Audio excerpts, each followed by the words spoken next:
What's up, y'all? Today we're going to talk about how to market your cleaning company on a budget. First, you need to understand who your target market is.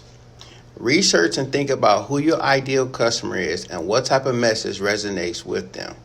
Speak to their needs as well as their pain.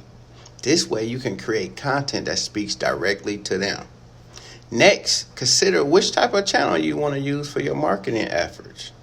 It's free, so take advantage of TikTok, Reels, Facebook, and Instagram will be ideal platforms to post your information about your businesses or services.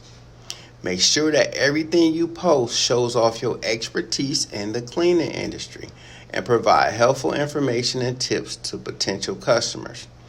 It's also a good idea to include a call to action in each post, such as a link to book an appointment or sign up for the newsletter. That way you keep them in the loop.